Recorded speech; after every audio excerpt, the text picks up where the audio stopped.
Who shall we look up today?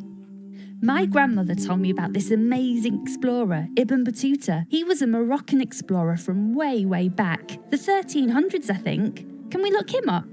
Sounds great. HoloLab, let's meet Ibn Battuta. Searching. Explorer found. Ibn Battuta.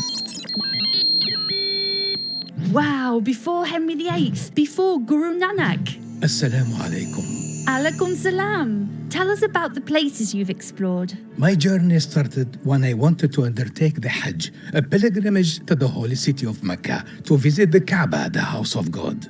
I left when I was 21 in June 1325. Was it far? It was nearly 3,000 miles, as the crow flies, from my home in Tangier in Morocco. But I had to travel by land. I made a point of never traveling on the same road twice. And because I wanted to explore, I stopped at many wonderful places. Where did you stop? I traveled 2,200 miles to Alexandria, which took 34 weeks, where I saw the lighthouse of Alexandria, before heading to Cairo, where I saw the Great Pyramid of Giza, 2 of the 7 wonders of the ancient world.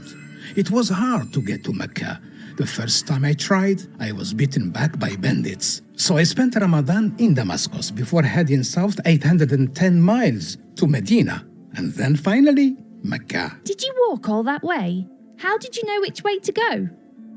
I traveled using camels, and I had the stars to guide me. Why did you use camels? Life in the desert is hard. There is little to eat or drink. Horses are no use there. But because camels have lived so long in the desert, they have adapted to travel far without water and to store fat in their hump to feed on. You can ride them or use them to carry things.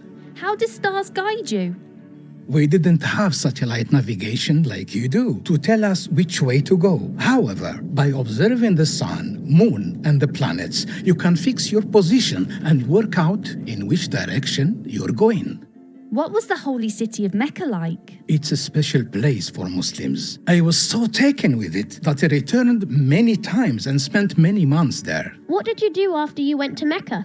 Normally, after being away so long, you would go home. But I didn't go back to Morocco for 24 years. My rihla, or journey, lasted for 29 years, covering 75,000 miles. That's further than 3 times around the earth. I visited 44 countries, from Tangier in the west, and traveled as far east as Guangzhou in China, where I saw the Great Wall. And from Bogar in modern-day Russia to Kilwa in Tanzania. I witnessed the spread of Islam across the globe. As I traveled through places like India and Mali in Africa, I met many important people like princes and princesses, queens, kings, and emperors. Wow!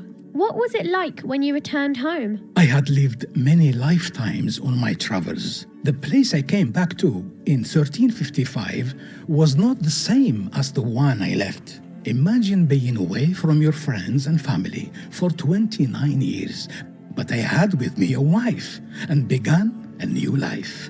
I wrote the story of my travels and later in life became a judge. Thank you for sharing your journey with us, Ibn Battuta. Goodbye. إلى اللقاء.